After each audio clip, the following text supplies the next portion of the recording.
Padre, te damos gracias en esta noche por la oportunidad que nos das de estudiar juntos tu palabra, de estar ya a punto de culminar este estudio tan enriquecedor que hemos tenido, Señor, desde hace ya más de un año, Señor, de esta carta de Pablo a los romanos. Gracias porque nos has enseñado principios fundamentales acerca de nuestra fe, de nuestra salvación y de cómo nos has alcanzado, porque no hemos sido nosotros los que te buscamos y decidimos por ti, sino fuiste tú desde la eternidad quien estableció un plan perfecto para alcanzarnos y rescatarnos, para levantarnos de la muerte y darnos vida eterna, Señor, para librarnos del dominio del pecado y reconciliarnos contigo. Por eso te damos gracias en esta noche, gracias por todos nuestros hermanos que se conectan en este tiempo. Abre, como dice tu palabra, los ojos, Señor, de nuestro corazón, de nuestro entendimiento, y permítenos comprender y ser iluminados para acercarnos a tu revelación y no solamente entenderla, sino también ponerla en práctica. Te damos gracias. Amén. Amén. Bueno, bienvenidos a todos una vez más a este espacio de Café en Familia. Un abrazo para Martica Ruiz, para Nuricita, un abrazo para Cris, que también está ahí. Bueno, esperamos, como decimos, que ya estén listos para este espacio. Nos están diciendo que se oye muy bajito, no sé si ya mejoró este detalle técnico. Sí. Sí, se está escuchando muy bajo. Sí, es por la distancia del celular. Ok. Ok, bueno, vamos a tal vez a pensar un poco en esta parte y hablar un poco más fuerte, ¿vale? Listo. Ustedes van avisando, hermanos, cómo se oye, y aquí vamos corrigiendo esos detalles. ¿Les parece? ¿Qué tal lo oyes tú ahora? No, es que el celular no me está... Ok. Listo. Vamos entonces a iniciar en esta noche nuestra lectura y vamos a estudiar juntos Romanos capítulo 15. Así que abran por favor sus Biblias allí en Romanos 15. Vamos a leer juntos este capítulo, que ya es de los últimos.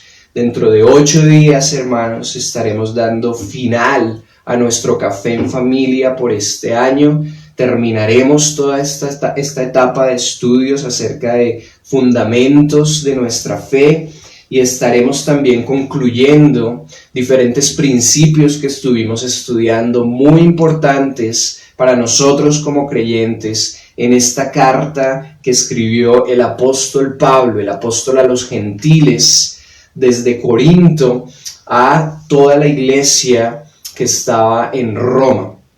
Así que vamos allí a Romanos capítulo 15 y vamos a leer juntos desde el versículo 1. Dice la palabra del Señor en Romanos 15:1. Así que los que somos fuertes debemos soportar las flaquezas de los débiles y no agradarnos a nosotros mismos. Cada uno de nosotros agrade a su prójimo en lo que es bueno para edificación. Porque ni aun Cristo se agradó a sí mismo, antes bien, como está escrito, los vituperios de los que te vituperaban cayeron sobre mí. Versículo 4, porque las cosas que se escribieron antes para nuestra enseñanza se escribieron a fin de que por la paciencia y la consolación de las Escrituras tengamos esperanza. Pero el Dios de la paciencia y de la consolación os dé entre vosotros un mismo sentir según Cristo Jesús, para que unánimes a una voz glorifiquéis al Dios y Padre de nuestro Señor Jesucristo.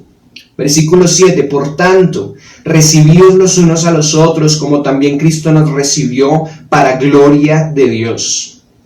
Pues os digo que Cristo Jesús vino a ser siervo de la circuncisión para mostrar la verdad de Dios, para confirmar las promesas hechas a los padres, y para que los gentiles glorifiquen a Dios por su misericordia, como está escrito: por tanto, yo te confesaré entre los gentiles y cantaré a tu nombre.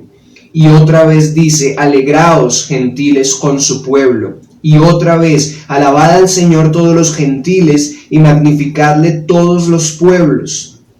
Y otra vez dice Isaías: estará la raíz de Isaí, y el que se levantará a regir los gentiles esperarán en él. Y el Dios de esperanza os llene de todo gozo y paz en el creer, para que abundéis en esperanza por el poder del Espíritu Santo. Versículo 14.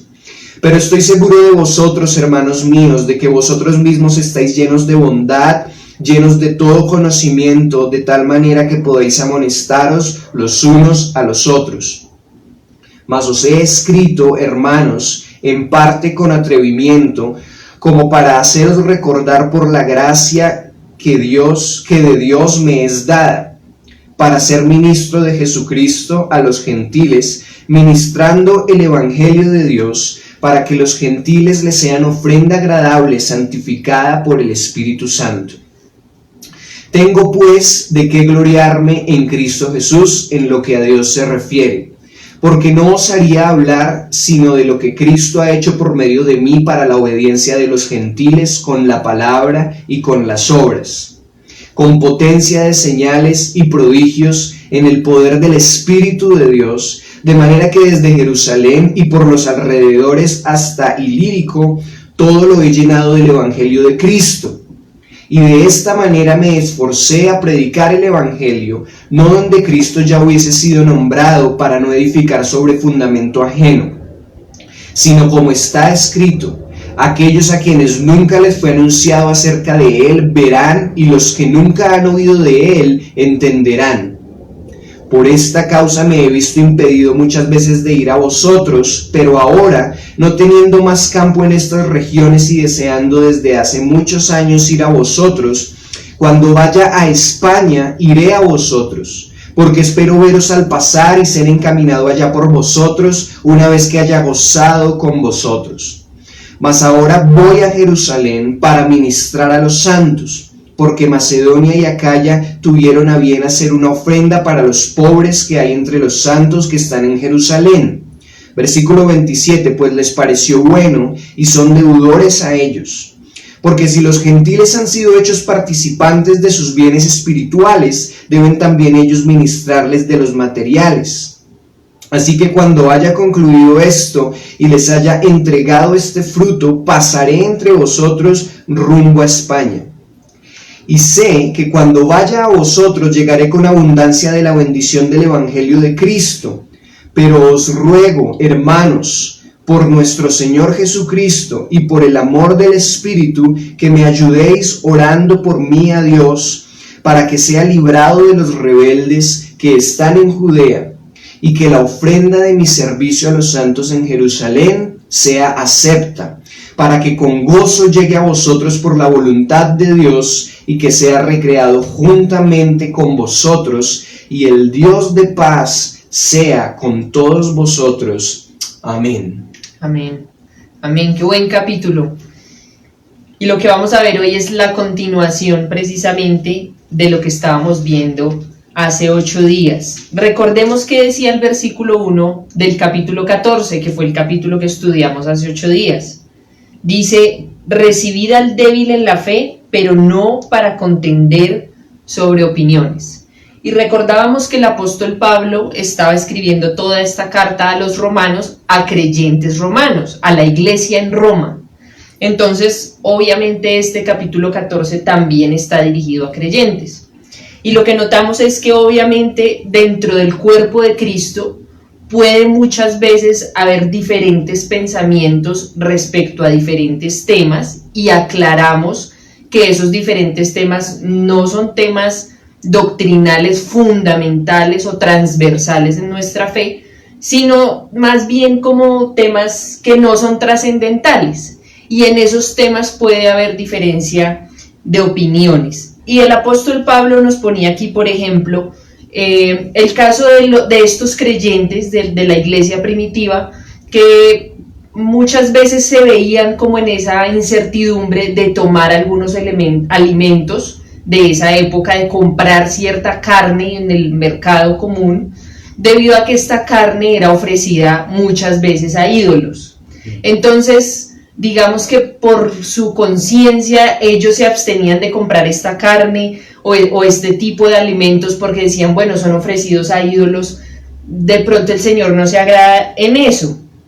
Al final, en el versículo 17, el apóstol Pablo les dice, el reino de Dios no es comida ni bebida, sino justicia, paz y gozo. Entonces el apóstol Pablo les dice, mira, al final lo importante es lo que ustedes hagan, lo hagan como para el Señor, tanto el que come como el que se abstiene de comer, lo esté haciendo para el Señor y tenga una conciencia tranquila de lo que está haciendo. Y hablábamos, bueno, de este tema que está tocando aquí el apóstol Pablo, que llama a unos débiles en la fe y a otros fuertes, que es lo que empezamos a leer hoy en el versículo 1 del capítulo 15. Dice, así que los que somos fuertes, y él se está incluyendo ahí, debemos soportar las flaquezas de los débiles y no agradarnos a nosotros mismos. Entonces, claramente, siempre en el cuerpo de Cristo va a haber estas diferencias entre los creyentes, unos más fuertes en su fe, en su doctrina, en sus convicciones, y otros más débiles. Ahora, no significa que esos débiles en la fe sean inconversos, o no significa que estos débiles en la fe sean menos que los que son más fuertes. No, decíamos hace 8 días que la idea es que estemos todos caminando en ese proceso, porque nunca va a haber ninguno de nosotros que esté en un nivel superior, que ya no tenga más que aprender de parte de la palabra de Dios o del Señor, o que no tenga nada más que trabajar en su carácter. El simple hecho de la forma como nos tratamos los unos a los otros demuestra cuáles son los fuertes realmente y cuáles son los débiles. Aquí hay algo muy interesante con respecto a lo que Lorena está diciendo y bueno, ya rematando este estudio de Romanos, Pablo empieza a concluir muchas cosas y nos empieza a recordar muchos principios, y lo que estuvimos estudiando, hermanos, hace 8 días en su generalidad fue la ley del amor, ese principio del amor que debe primar por encima de esas doctrinas transversales que muchas veces tienden a dividir la iglesia. El llamado para esta iglesia mixta en Roma, formada por judíos pero también por gentiles, era que no permitieran que esas diferencias de pensamiento los dividieran, sino que se enfocaran en todo lo que la carta del apóstol a la iglesia en Roma está queriendo enseñarnos, y es nuestra salvación, nuestra justificación por la fe. Somos salvos por gracia, estamos en un proceso de santificación, y como hoy vamos a ver, tenemos una esperanza y tenemos que mantener, y más en este tiempo, por eso la palabra de Dios es vigente para nosotros hoy también, una unidad en nuestro pensamiento, una esperanza en el Señor. Así que empezamos hablando de esto en el versículo 14, Pablo nos está hablando de este principio del amor que debe estar por encima de las diferencias en cuanto a nuestra manera de pensar. Si no estamos hablando de doctrinas fundamentales, porque también hay cosas que como cuerpo de Cristo no podemos negociar. Y en el capítulo 15, y así como es escrita una carta, que ya vamos a hablar de esto, cuando escribimos una carta, cuando recibimos o escribimos una carta, deberíamos leerla de corrido. Aquí el apóstol Pablo está tratando el mismo tema, o inicia tratando el mismo tema en el capítulo 15. Y como Lorena nos estaba diciendo en esta parte introductoria, una vez más se refiere a aquellos que son fuertes y a aquellos que son débiles en la fe. Pero la conclusión de este primer versículo es que no debemos agradarnos a nosotros mismos, sino que debemos agradar a nuestros hermanos, pero ya vamos a ver de qué manera, ¿no? Porque esto fue lo mismo que Cristo hizo. Y pensando un poco en ese tema, acerca de los que son fuertes y los que son débiles en la fe, Pensemos en algo, hermanos. A veces nosotros nos apresuramos en determinar eso nosotros mismos, ¿no? Y de pronto pensamos, yo soy fuerte en la fe y este hermano es débil, este otro es fuerte y este otro es débil. Realmente, reflexionando en estos días, yo pensaba que no es así y no podemos verlo de esa manera, hermanos, en nuestra dinámica de cuerpo de Cristo. ¿Por qué? Porque así como nosotros en algún momento pensamos que somos más fuertes en nuestra fe que otro hermano, muy seguramente hay otro que es más fuerte en su fe que nosotros. Entonces no se trata de juzgar y no se trata de determinar nosotros mismos quiénes son más fuertes o quiénes son más débiles, sino trabajar juntos en lo que Pablo va a decir acá en el capítulo 15, y es mantener una unidad en cuanto a nuestra manera de pensar, sean de un mismo sentir. Y esto también se lo dice Pablo a los filipenses cuando escribe a la iglesia en Filipos, una iglesia muy amada por él, una iglesia que lo cuidó en su trayectoria misionera, y él también les dice esto, y esto es lo que el Señor nos está diciendo también acá en Romanos: tengamos un mismo sentir, una misma manera de pensar. Entonces, miremos por ejemplo el versículo 2, cada uno de nosotros agrade a su prójimo en lo que es bueno para edificación. Y yo aquí me hago una pregunta, y nos hacemos una pregunta. ¿No dice la palabra de Dios también que es necesario agradar primero al Señor antes que a los hombres? ¿Cómo es que Pablo está introduciendo el capítulo 15 y nos dice cada uno de nosotros, ahí lo dice la Reina Valera, agrade a su prójimo en lo que es bueno para edificación? Hermanos, no es agradar a nuestro prójimo como lo estamos pensando así de primerazo y teniendo una lectura superficial del versículo. Definitivamente no. Cuando Pablo empieza a expresar, iniciando el capítulo 15, esta misma línea de pensamiento que trae desde el 14, y hablando de nuestra dinámica como cuerpo, y empieza a hacer estas recomendaciones finales, lo que nos está diciendo en el versículo 2, una vez más, es que cada uno de nosotros debe procurar agradar a su prójimo, pero no para generar en él una gratificación, sino para generar en él edificación. ¿Entendemos la diferencia? Yo agrado a mi hermano no para que él se sienta agradado, sino para que él sea edificado. Eso es lo que él está expresando en el versículo 2, y ese debe ser también nuestro enfoque. Por eso decimos que traemos una misma línea de pensamiento desde el 14, donde prima la ley del amor, donde yo no pienso en mí mismo, donde yo no pienso en solitario, sino pienso en el cuerpo de Cristo, en edificar a mis hermanos.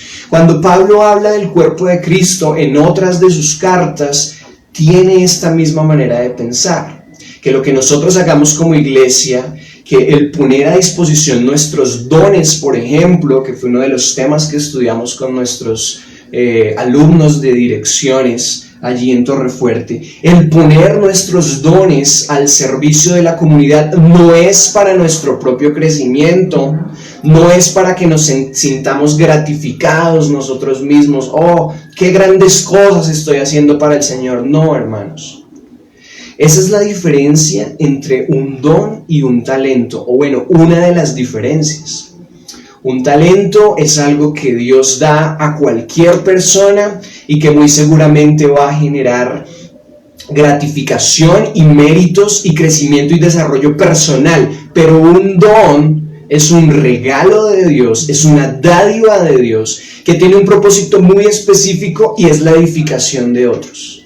Qué importante ese término edificación. Recordemos que hace 8 días en Romanos 14, en el versículo 19, leíamos: así que sigamos lo que contribuye a la paz y a la mutua edificación. El apóstol Pablo está diciendo que la forma como nos tratamos, que los temas aún sobre los cuales discutimos muchas veces, no contendemos sino discutimos, que todo eso contribuya a la paz y a la mutua edificación. Y hubo algo en lo que me quedé pensando hace 8 días, y es que obviamente de lo que hemos estado hablando es de ponernos de acuerdo con el hermano, de pronto de ser un poco flexibles en lo que vemos que no es fundamental y no es doctrina transversal, y poníamos el ejemplo de que algunas iglesias prefieren tocar con la batería y otras no. En algunas iglesias le exigen a las señoras que vayan de falda y en otras no. Y decimos, bueno, pues si estas personas se sienten bien teniendo su reunión de esa forma, pero no están negociando los principios de la palabra, estamos de acuerdo con las doctrinas que ha expuesto el apóstol Pablo en la carta de Romanos sobre la justificación, la salvación, la fe, la gracia, pues no deberíamos contender. Entonces, que quede claro que de esto de lo que estamos hablando aquí está dirigido a la iglesia, no está dirigido a que nos pongamos de acuerdo con uno que no es creyente, o que en cierta forma acolitemos o alcahuetemos comportamientos de personas que no son creyentes afuera, porque no se trata de eso. El apóstol Pablo está hablando aquí a creyentes, y estamos precisamente diciendo que estamos hablando de la mutua edificación, de agradar al hermano para su edificación, en este contexto o en este enfoque a la iglesia, a los creyentes. Amén. Sigamos mirando, versículo 3, ¿por qué debemos hacerlo de esta forma, hermanos? Porque ni aun Cristo se agradó a sí mismo, ni aun Cristo, siendo Dios mismo, hecho hombre, antes bien, dice la Reina Valera, como está escrito, los vituperios de los que te vituperaban cayeron sobre mí. Aquí nosotros vamos a empezar a ver cómo Cristo mismo, dentro de su propósito y queriendo hacer la voluntad del Padre, alcanzó a otros.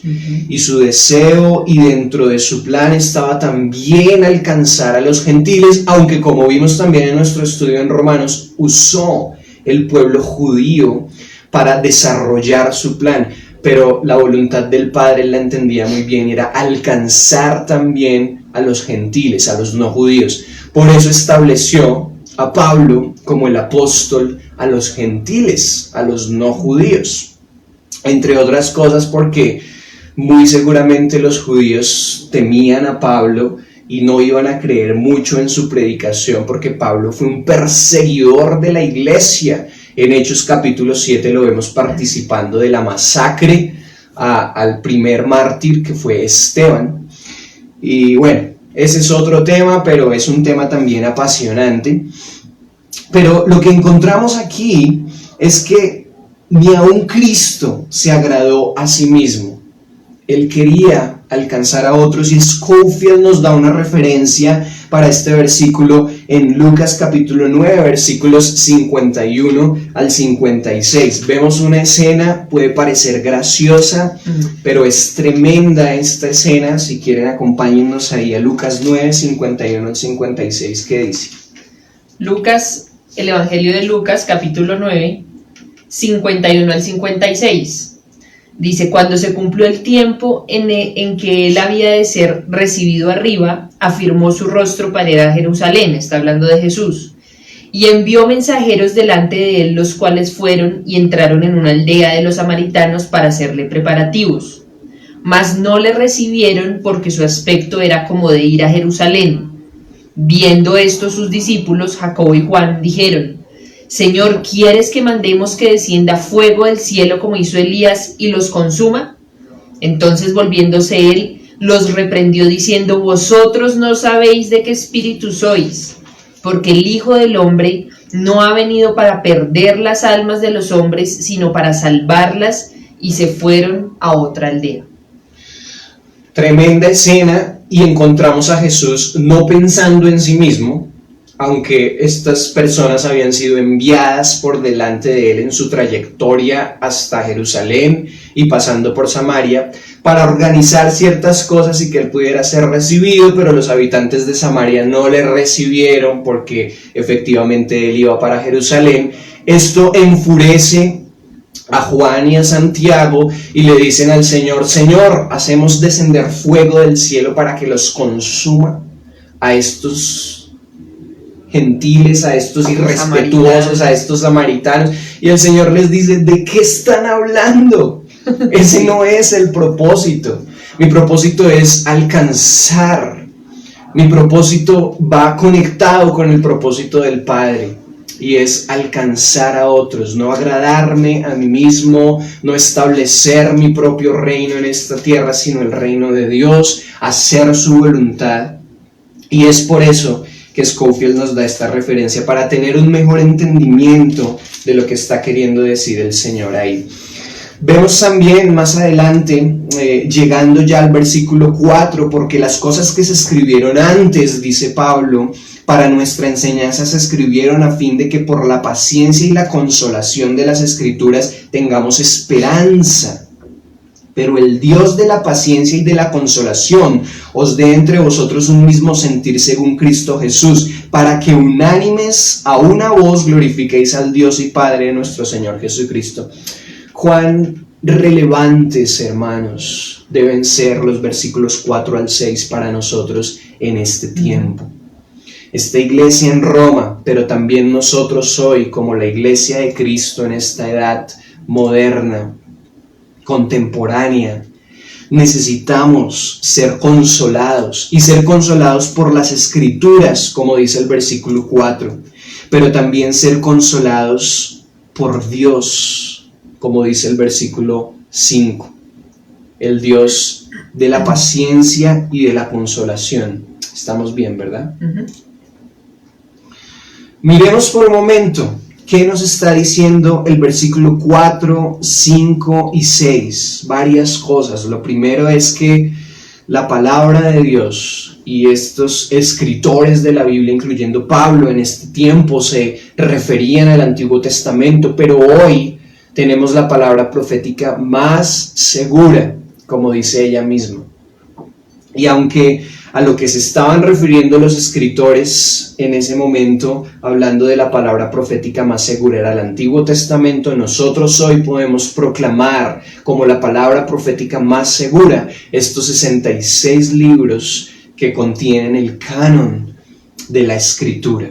Esta es la profecía hoy para nosotros. Estas son las cosas que se escribieron antes y han sido escritas hoy para nuestra enseñanza. Han sido escritas en el pasado, pero hoy son para nuestra enseñanza.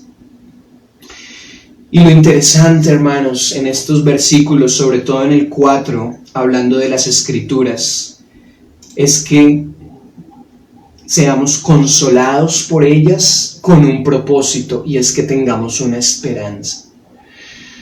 Yo lo necesito hoy. Y queremos que te hagas tú la misma pregunta. ¿Necesitas ser consolado en medio del mundo en el que vivimos? Yo creo que sí. Y aquí, en esta palabra, en estas palabras, en estos libros, capítulos y versículos, podemos encontrar consolación.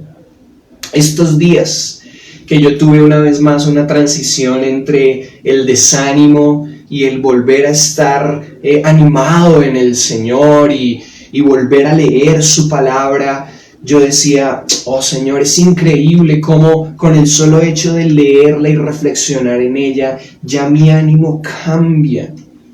Es real esta palabra de que soy consolado, de que somos consolados por las Escrituras y retomamos ese camino de tener una esperanza, no en esta tierra, sino en la eternidad.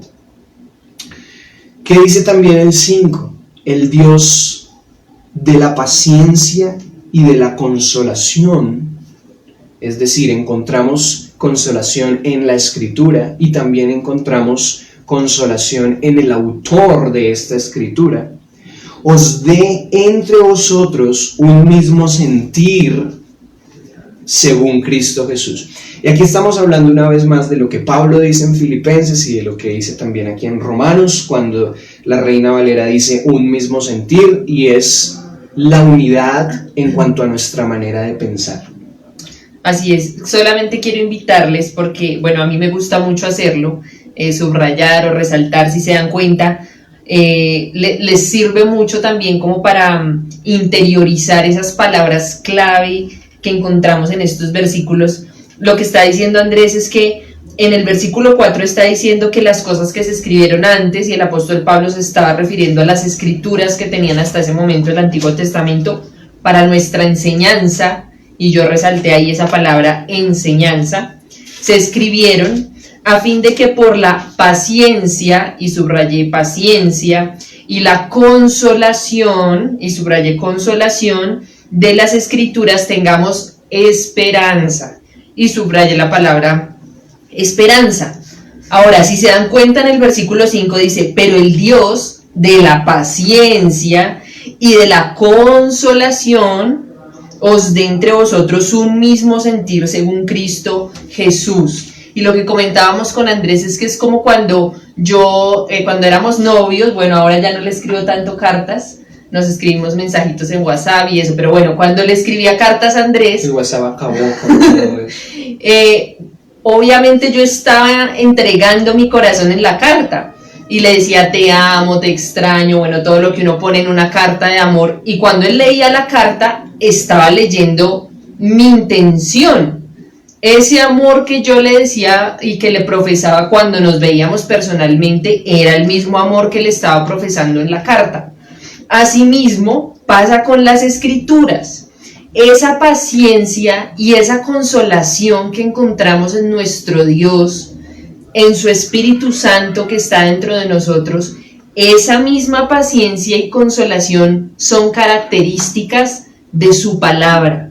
Por eso estamos llamados a refugiarnos en su palabra. Cuando leemos su palabra, lo estamos leyendo a Él, estamos leyendo su pensamiento, estamos leyendo sus sentimientos, sus emociones, porque Dios es una persona, y creo que en alguna oportunidad ya lo hemos dicho, tiene mente, tiene voluntad, tiene emociones. Entonces todo lo que Dios es está plasmado en su palabra, y me gusta mucho que el apóstol Pablo aquí utiliza esas dos características, paciencia y consolación. Esa paciencia y esa consolación que tiene nuestro Dios para con nosotros están impresas en su palabra, en las escrituras, y a lo que nos llama es a tener esa esperanza y a que seamos de un mismo sentir en Cristo Jesús.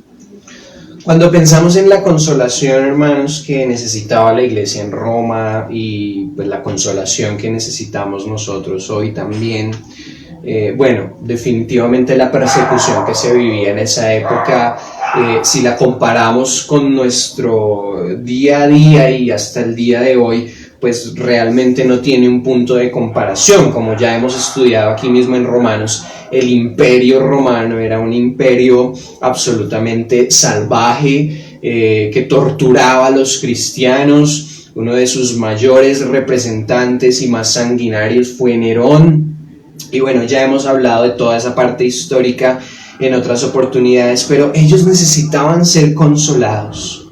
Y me gusta muchísimo, y vemos en estos versículos expresado un proceso del que Pablo les está hablando, y es un proceso que nosotros necesitamos vivir hoy en estos tiempos de colapso mundial, de colapso nacional, de colapso local, de desorden político, social, de tantas personas que se siguen enfermando y que seguimos teniendo a nuestro alrededor enfrentando estas situaciones tan difíciles. Y el proceso que vemos aquí es el siguiente, y es: somos consolados por el Señor a través de su palabra.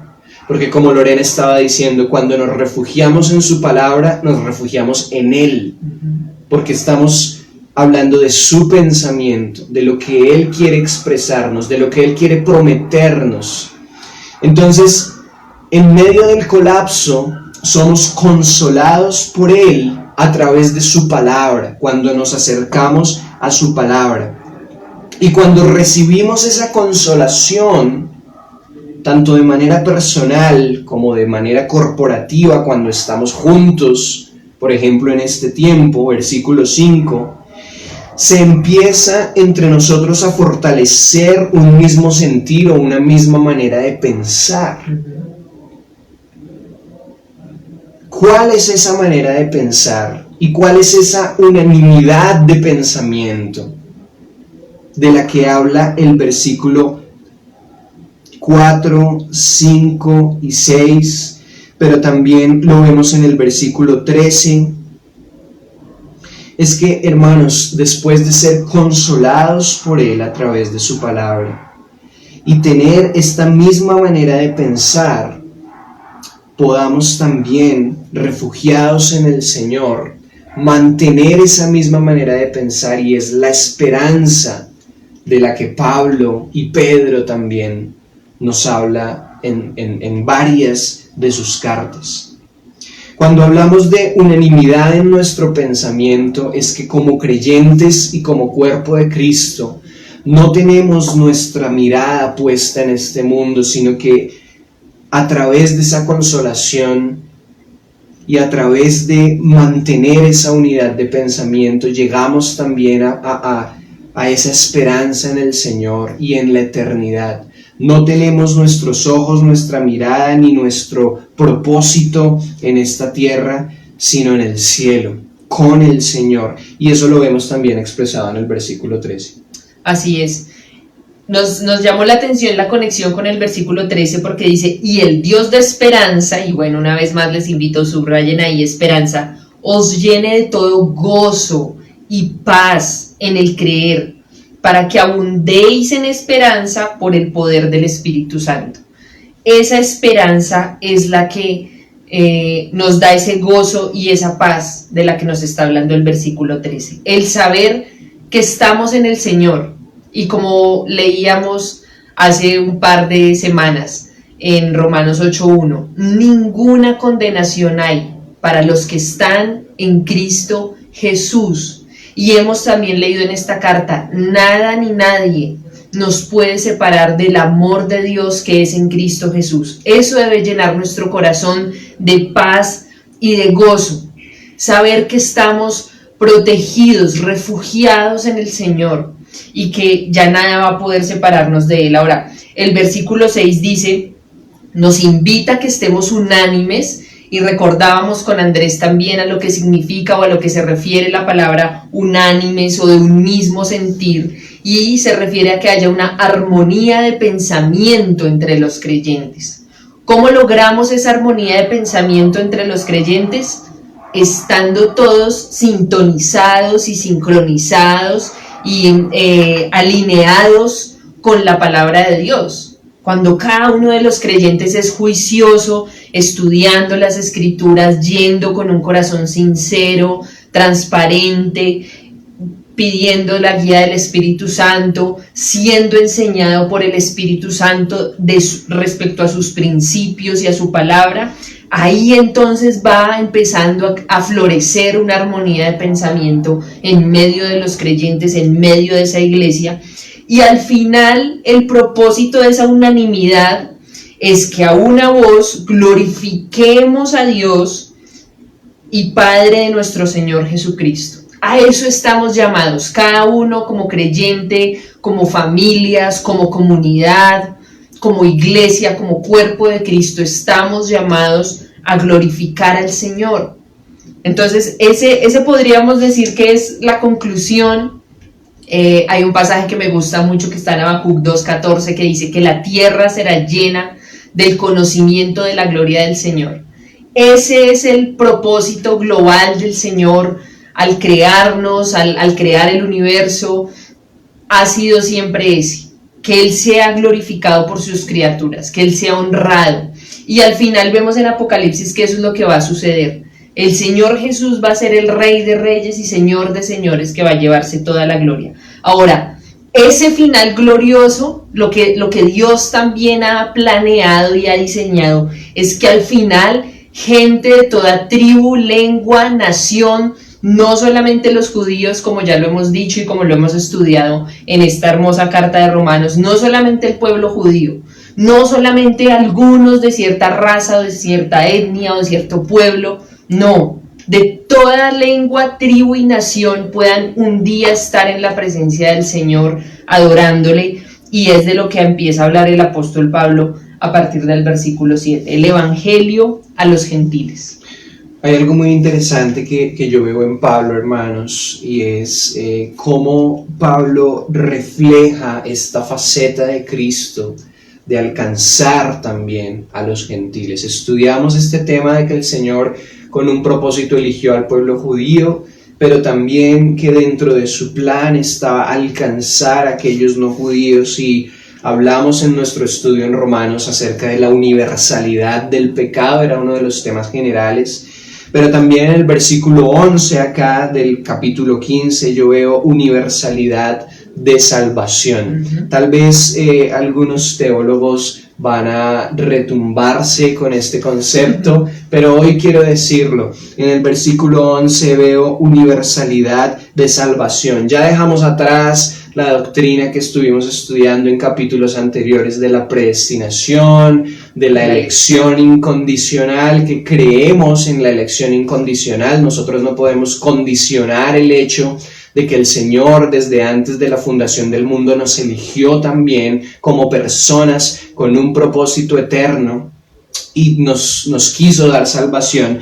Pero veo también aquí en el versículo 11 cuando Pablo dice: y otra vez alabad al Señor todos los gentiles y magnificadle todos los pueblos. Veo universalidad de salvación. ¿Y qué es universalidad de salvación, hermanos? Todo aquel que cree en Cristo como su único y suficiente medio de salvación y lo confiesa con su boca, tiene salvación en el Señor.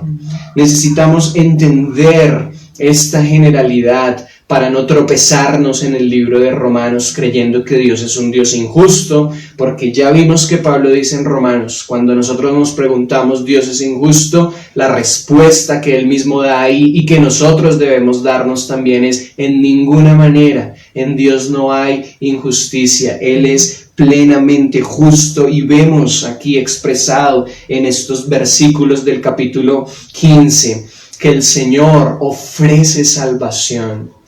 Y hay universalidad también de salvación en estos versículos. Y como dice Lorena, el propósito final, y como vamos a ver también el domingo en 1 de Pedro 4, su venida está cerca, su segunda venida está cerca, la venida del Señor Jesús, y el propósito final es que podamos glorificarle, que Él nos encuentre glorificándole, pero que podamos también glorificarle por la eternidad.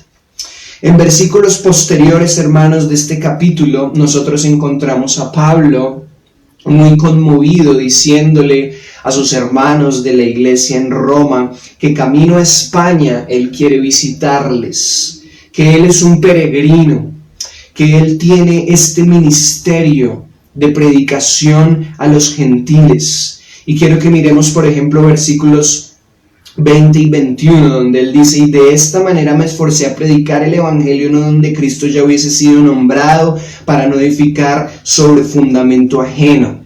No quiere decir que haya un fundamento diferente a Cristo, porque este es el fundamento que Él estableció, Él mismo como roca fundamental. Pero lo que Pablo está queriendo decir en el versículo 20 es que no va a predicar donde Cristo ya ha sido predicado, sino como está escrito: a quienes nunca les fue anunciado acerca de Él verán, y los que nunca han oído de Él entenderán. Él está de alguna manera generalizando, explicando de una manera general el ministerio al cual el Señor lo ha llamado, y es ir y alcanzar a aquellos que nunca han escuchado, aquellos que no son judíos. Vemos también en el versículo 30, ya finalizando, y vemos en algunos otros cómo hubo esta dinámica entre las iglesias de ser el cuerpo de Cristo, de que predominara la ley del amor, de cubrir la necesidad. Y vemos cómo las iglesias entre sí cubrían necesidades físicas de otras, y hablando también del ministerio de Pablo. Pero es muy interesante el versículo 30, donde él dice: pero os ruego, hermanos, por nuestro Señor Jesucristo y por el amor del Espíritu, que me ayudéis orando por mí a Dios. Es increíble que Pablo esté terminando esta carta después de haberlos exhortado, después de haberlos animado, después de haberles dicho: hermanos, estamos en este proceso, hemos sido justificados por la fe, estamos en este proceso de de santificación. Ánimo, sigamos creciendo en madurez, en entendimiento, y termina diciéndoles: oren por mí. Es impresionante ver esto, porque aún en Pablo, que en este mismo capítulo, en el versículo 17, está diciendo que tiene que gloriarse, pero en Cristo Jesús, al final les dice: oren por mí, porque esta carrera, este camino, hermanos, no es fácil y seguimos enfrentando dificultades. Por esto el llamado del Señor en el versículo 30 para nosotros es: oremos unos por otros, sigamos orando unos por otros, sigamos orando por nuestros líderes, porque hoy más que nunca la iglesia necesita tener una participación relevante en medio del contexto y de las circunstancias en las que vivimos, y parte de esta participación, valga la redundancia, es que podamos orar, que podamos permanecer firmes, y el mismo Pablo lo dice en varias de sus cartas a los tesalonicenses, cuando le habla a la iglesia en Éfeso: continuemos estando firmes en la oración, constantes, oremos sin cesar. La oración es una herramienta aquí nombrada por Pablo en estos últimos capítulos como algo fundamental.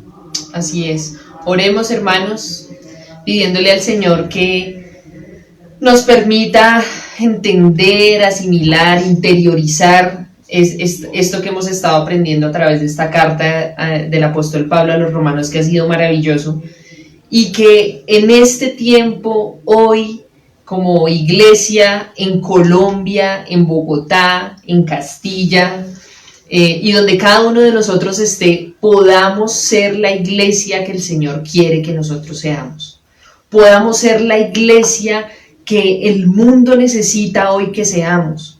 Esa iglesia que está llamada a ser luz y a ser sal, como compartía Andrés esta mañana en el tiempo de la oración. Estamos llamados a ser sal. Muchas veces la sal por sí sola no es de buen sabor, nadie se manda una cucharada de sal, pero yo creo que todos en la vida cocinamos con sal. Una carne sin sal, un arroz sin sal es muy difícil de comer. Así que estamos llamados a ser esa luz y esa sal en el mundo, y oremos en esta noche para que el Señor nos enseñe, nos siga enseñando a través de su palabra, pero también nos capacite a vivir y a que sea real en nuestras vidas esto que hemos estado aprendiendo. Esta mañana lo decíamos, hermanos, la sal, según el príncipe de los predicadores Charles Spurgeon, la sal no es como los caramelos. La sal no es algo que la gente va a querer tragar, como cuando se comen un caramelo y lo saborean. No, la sal es algo que la gente va a querer escupir. Pero no importa, ese es el llamado que tenemos, a seguir confrontando con la verdad y a seguir permitiendo que el Señor obre como Él quiere obrar en medio del contexto en el que nos encontramos. Me gustaría que oráramos pensando en el versículo 33, y el Dios de paz, les dice Pablo, sea con todos vosotros, amén. ¿Por qué les dice el Dios de paz? Y el versículo 33 parece que fuera una conclusión general de toda esta carta magna de la Biblia llamada Romanos. ¿Por qué les dice el Dios de paz? Porque aquí mismo en Romanos Pablo expresó que estábamos muertos en delitos y pecados, pero hemos sido justificados por la fe ante Dios. Estamos en un proceso de santificación, creciendo cada día, y en ese proceso entendemos que hemos sido reconciliados con Dios. Ya no estamos en guerra contra nuestro Creador, porque estábamos muertos, pero hemos sido justificados y estamos siendo santificados. Por lo tanto, también hemos sido reconciliados. Y por eso Pablo les dice: y el Dios de paz, o la paz de Dios, sea con ustedes, los que han sido alcanzados por el plan perfecto de nuestro Señor, y fue la reconciliación con Él. Así que oremos. Señor, gracias por este tiempo, por nuestros hermanos que se han conectado con nosotros en esta noche, Gracias por este estudio tan enriquecedor, porque tu palabra es verdad. Tu palabra nos alimenta, tu palabra nos consuela, como dice el versículo 4, Señor, el versículo 5. Y esa consolación nos lleva, Señor, a trabajar, a seguir creciendo en un mismo sentir, en una misma manera de pensar, Señor, y es tener nuestros ojos puestos en la eternidad, pero también hay un propósito y es glorificarte, Señor. Ayúdanos a seguir caminando en medio de este mundo en el que vivimos, proclamando tu verdad, proclamando la única verdad que es tu palabra. Y aunque muchas veces el mundo quiera escupirnos, como Spurgeon decía, Señor, porque la sal es así y muchas veces no agrada, nosotros podamos mantenernos firmes en ser sal y no perder el sabor y poder seguir animando, confrontando, Señor, y predicando la verdad. Gracias te damos en esta noche y te suplicamos que, como dice el versículo 33, el Dios de paz permanezca con nosotros, como tu iglesia, Señor. Nos presentamos en esta noche delante de ti, agradecidos, porque hemos sido reconciliados contigo a través de todo este proceso que hemos estudiado en la carta magna de la Biblia, que es Romanos, Señor. Hemos nacido de nuevo, tenemos vida eterna en ti, y por esto te damos gracias, Señor. Oramos también por todos aquellos hermanos que se encuentran enfermos de COVID, por aquellos que necesitan ser levantados, Señor, de esta tremenda enfermedad, Señor, porque han sido contagiados. Bendíceles, fortaléceles, sigue trayendo consuelo a las familias que han perdido sus seres queridos, Señor, y sigue abrazándoles con tu amor. Te damos gracias en esta noche y te bendecimos, Dios. Amén.